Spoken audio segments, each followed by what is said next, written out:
What do you think your 12-year-old's going to do if they directly inherit 10 grand? I think that's going to be like a really good payday for them. 16-year-old, like getting up a little bit. Oh, my All right, God. Yeah. 17-year-old, they just got $20,000. Whoa. Yeah, or $1 million. Get that car. Yeah. Or $1 million.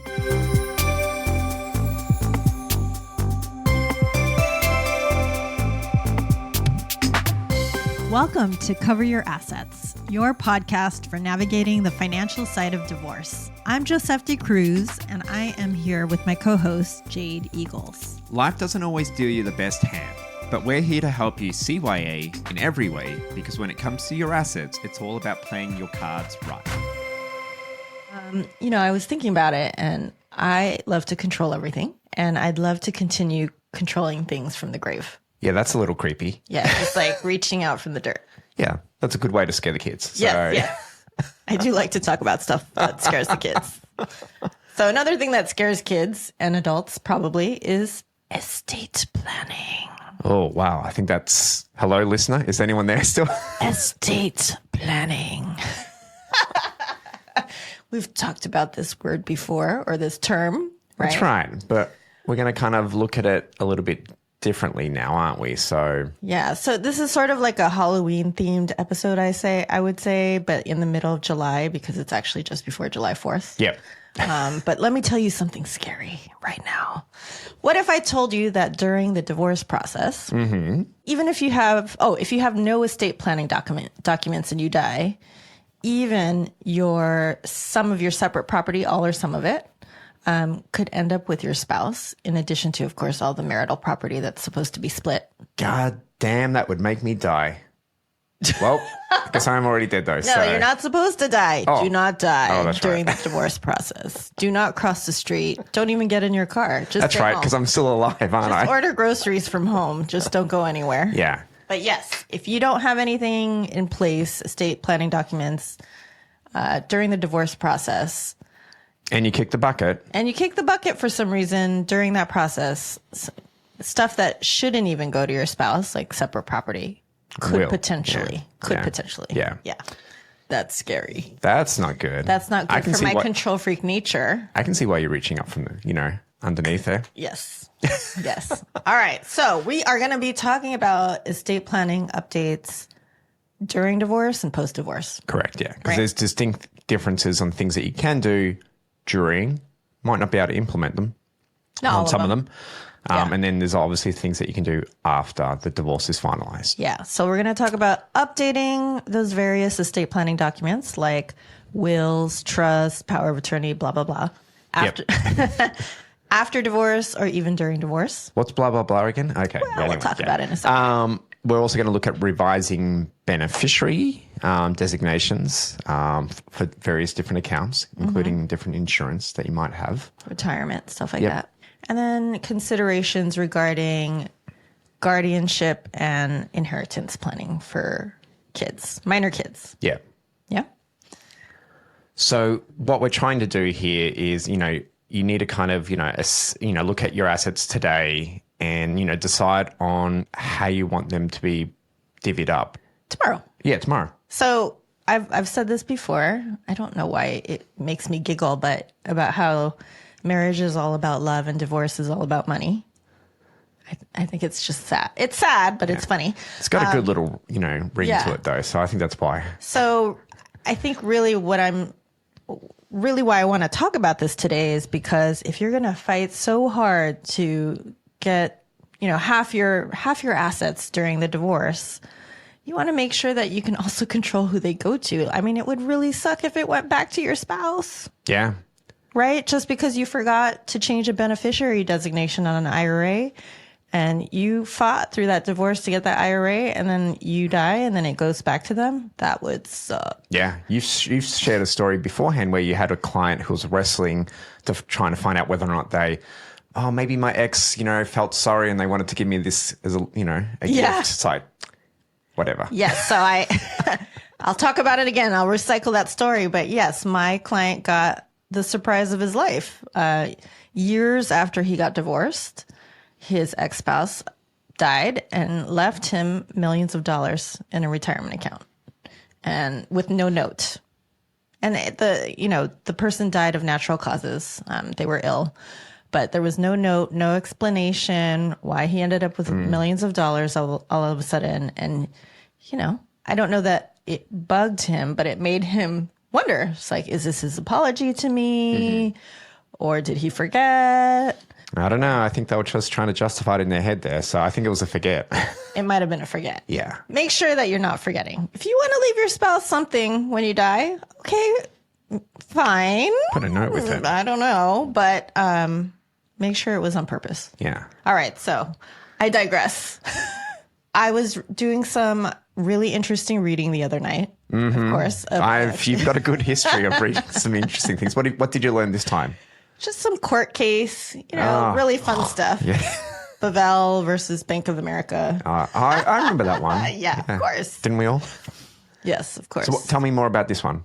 So I'll just quote the first sentence because it's like a mouthful. If a divorce litigant bequeathed their estate to their estranged spouse, that spouse will still inherit the estate upon your client's death, even though there is a pending divorce. As in, what does that mean? Basically what we said 25 times already in the last 5 minutes. If you list your beneficiary as your spouse on something and you forget, even though there is a pending divorce and you have this divorce decree draft that's not signed, that's not official, but in the draft, it probably says like this IRA is not going to go to your spouse. It's going to go to you or whatever. But the beneficiary says something different. It's still going to go to your spouse. So I think the lesson that I take from that is wrap yourself up in bubble wrap during that divorce process there. Make sure you last. Yeah. Cross at the crossings. Cross at the crossings. Tell your spouse to cross the street. No, I'm kidding. Yeah. Sorry. Sorry, not sorry. Jeez, No. damn. My ex-spouse is nice. Okay. So let's get to that first area there about what, during the divorce process, what can you change and stuff like that. Yeah, because there are certain things that you cannot change, and that's why you're not supposed to cross the street during the process. So, for example, I know that I had a property back in Australia that I wanted then to sell, but I couldn't sell until after the divorce was finalized. So because that was considered marital property? No, it was separate property, but I'd been advised. I don't know if it was correct advice. Okay. That everything should freeze. Everything freeze. Don't make any changes and stuff like that until after it. So what can you let's talk about the do's since we keep talking about don'ts right now. So what can you change and update during the divorce process? Yeah. So you've got a document called a power of attorney that can be changed during. What's a financial power of attorney? Yeah, so you kind of set it up there. So it's a directive on, you basically empower someone else to make those financial decisions if you don't have the ability to do it. Right. Yeah. So, for example, if you do cross the street and you get run over and you're hospitalized, you're not dead. Just impaired. A financial power of attorney that you designate can continue to pay your bills for you, for example, and move money around if needed. Yeah. Right? So pay your electric bill, write checks from your checking account. Pull money out, pay the nanny, like stuff like that. Pay your care provider properly as well. Yeah. Right. So, and then you've got... But this is a document for while you're alive. Correct, yeah. Goes out the door when you kick the bucket. Right. So then you've also got, so that's the financial side of things. There's a health side one as well. And what's that one called, Joe? It's called two different things. It could be called the healthcare proxy or healthcare power of attorney. So it functions the same exact way. You have to be alive, but not able to speak up for yourself, I guess. So this person that you designate, which could be the same or could be different from the financial power of attorney, will make healthcare decisions on your behalf. So again, you didn't take our advice and you crossed the street during your divorce and now you ended up in the hospital. Because you got hit by a bus. Or something. Yeah. So this person will talk to the doctor and make decisions for you. Now, that brings up another piece about healthcare. Yeah. So, and look, you probably definitely see it maybe with older clients as they're aging as well. Maybe they don't have, whether it be dementia or something like that, where they don't have the mental ability to make those sort of decisions, or they're starting to get careless. That's something where one of those sort of documents can be, I guess turned on Yeah. And that person can, be better protected from themselves, I guess. Right. Yeah. Right. And others. So we bring up these two documents because usually if you already have them while you're married, you usually name your spouse. But since these two have nothing to do with assets per se, during the divorce process, you can name whoever you want. Yeah.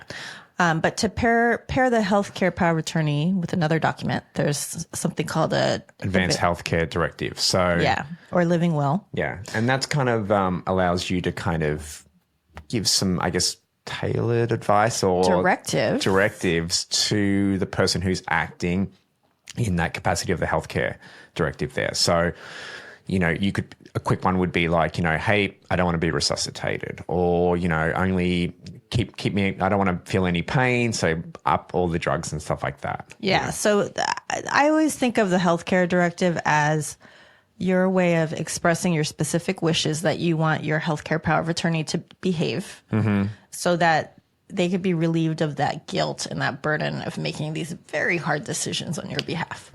Right. Or really just one big one, I think, just deciding whether or not, I don't know. I'd just say it's really for that big decision about like pulling the plug. Well, that too. Yeah. But there can be lots of different questions in that directive. I think I've told you this beforehand, maybe a few times now. I once had a client who was divorced, but still listed their ex-spouse. Oh, right. To make those medical decisions. And why was that? Well, they got remarried. They loved their new partner, but their ex they didn't have a good relationship. So he was worried that his new spouse would not decide to pull the plug and follow his wishes. And not follow his wishes. Not follow his wishes. So he picked his ex who... He definitely would pull that plug. Pull the plug. So I was like, oh, that's a nice idea. Okay. So, yeah. All right. So, hey, maybe you still want to name your spouse as your healthcare proxy. Talk it out anyway, though. Just be aware. Yes. All right. So other things that you can change. Separate property. So what is separate property? We've talked about this before, but just in case you haven't heard our other episodes, what is separate property? Well, hopefully I get this quiz right. So it is assets that you've owned prior to marriage that haven't been commingled. Yeah. Okay. It's not the end of the world, but, try not to commingle those. Also gifts as well as inheritance. Right. So if Auntie Flora, gave you an inheritance and hopefully you didn't deposit it into the joint bank account, that is still considered separate property. Correct. Yeah. Right. So for stuff like that, like the IRA or the retirement plan, that money that you earned at your in and out job from 30 years ago, right? If you left it separate, that's still considered separate property. Correct. Yeah. Right. So those types of things you could add different beneficiaries to. Anything really before marriage, as long as it hasn't been commingled. Yes. Yeah. Yes.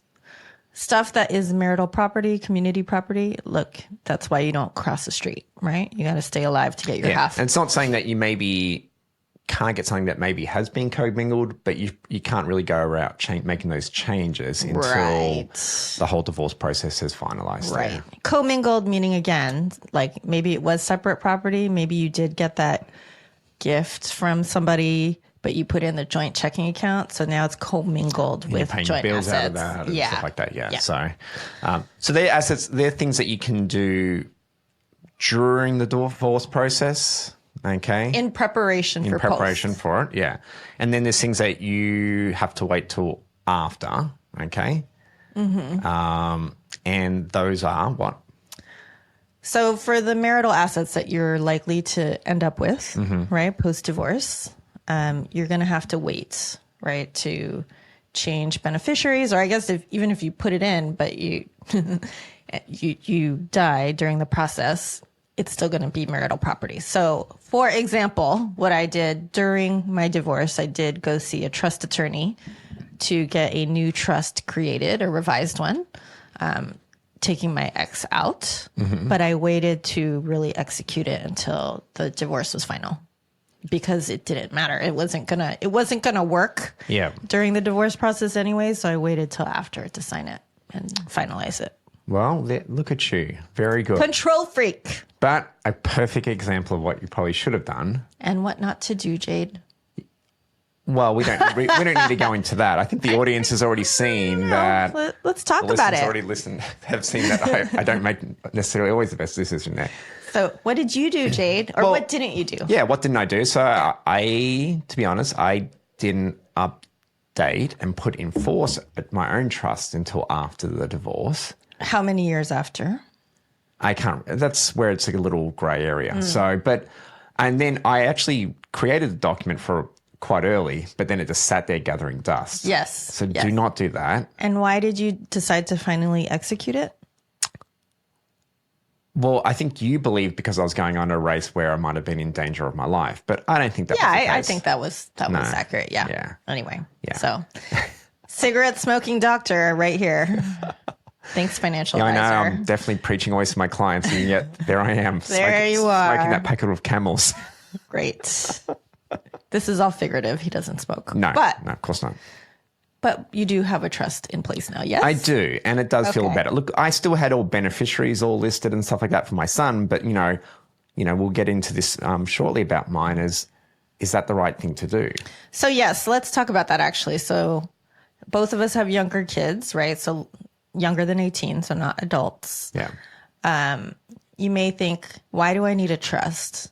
I can just name my kids directly as I might not have a beneficiaries. house or something like that. I can just list them all as Yeah, beneficiaries. I could list them as beneficiaries. So what do you think your 12-year-old's going to do if they directly inherit 10 grand? I think that's going to be like a really good payday for Or them. 16-year-old, like Or getting up a little 16. bit. Oh my All right, God. Yeah. 17-year-old, they just got $20,000. Whoa. Yeah, or Let me $1 million. Get that car. Yeah. Or $1 million.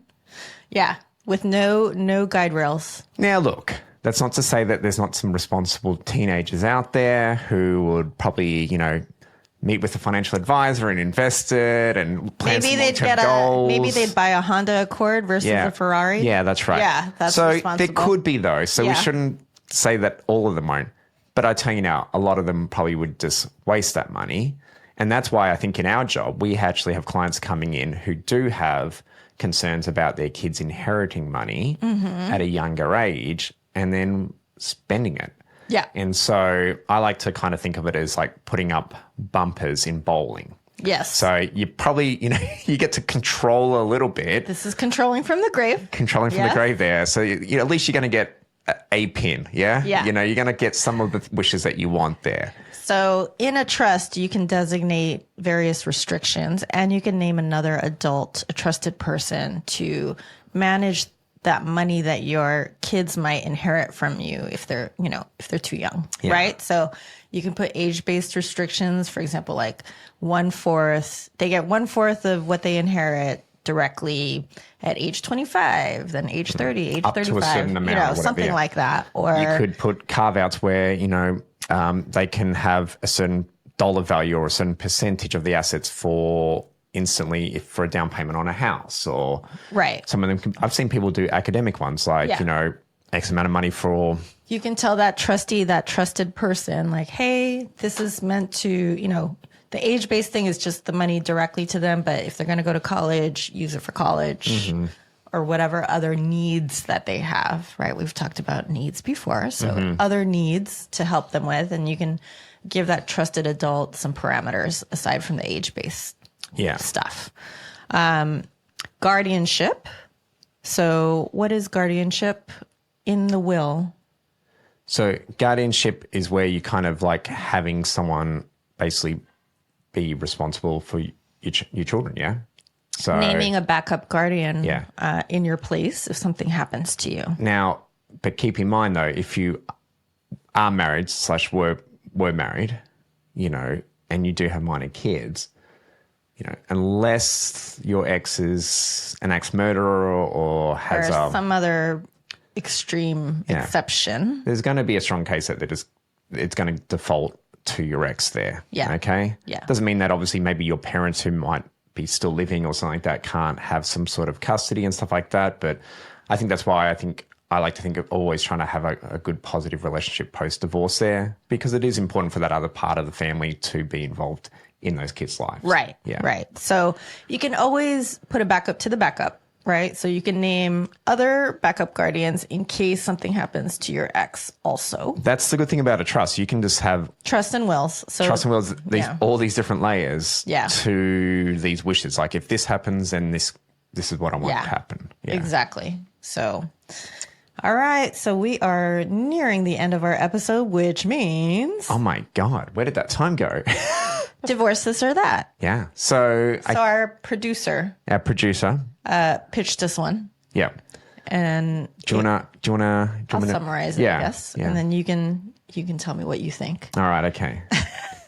So, would you pick a mega mansion, like 6-bedroom on an acre, like in Dallas?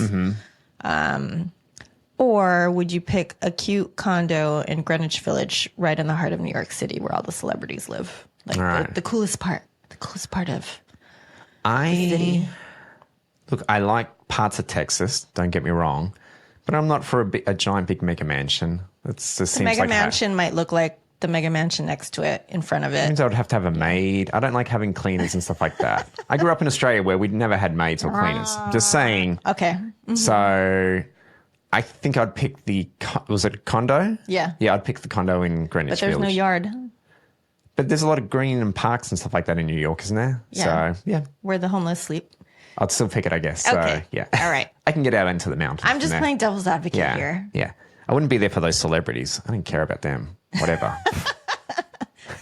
I would pick the What would you pick? So I would also pick the condo in Greenwich Copycat. Village for a slightly different reason, because I am, an investment person, and it just it's a better investment. Sorry, Dallas. Like, yes, I think the mega mansion will appreciate in value, but that Greenwich Village one, gajillions. Didn't you own property in Texas as well? Gajillions. Yes, and it didn't appreciate that fast Okay. compared to my little poop hole in New York. Okay. Yeah. Well, it looks like we both picked Greenwich Village. Slightly different reasons. Yeah. Yeah. And I do like the walkability. I like the walkability of New York. So, Yeah. anyway, so we were talking about reaching out from the grave, not being hit by a bus. But really, what were we talking Or about? estate planning updates post-divorce. Yes. So we kind of touched on today, like the importance of updating those estate planning documents, like wills, trust, power of attorneys, after or even during divorce. Depending on what it is. Yep. Revising we didn't talk about revising those beneficiary designations on accounts and insurance policies. So, really quick, retirement accounts, 401ks, IRAs, life insurance policies. Make sure that whoever's listed is who you want. You could list your trust if you have one. Okay. All right. Good save, by Thank the way. you. Yeah. And then considerations for guardianship and inheritance planning, guardrails for children. Yeah. All right. So hopefully you learnt something from this episode, even if it was right at the last moment there about beneficiary updates. Second. Sorry. We'll see you in 2 weeks. Yeah. Talk to you in a fortnight time. Thank you for listening to this week's episode of Cover Your Assets with your hosts, Josephti, Cruz, and Jade Eagles. Jade and Joe are advisors of the Wealth Garden FS, an SEC registered investment advisor. The information is general and educational in nature and should not be considered financial, tax, or legal advice. It is not intended to serve as a substitute for personalized advice or as a recommendation or solicitation of any particular security, strategy, or investment product. Please consult with a qualified professional about your individual situation. Advisory services are only offered to clients or prospective clients where the Wealth Garden Financial Services and its representatives are properly licensed or exempt from licensure. No advice may be rendered by the Wealth Garden Financial Services unless a client service agreement is in place.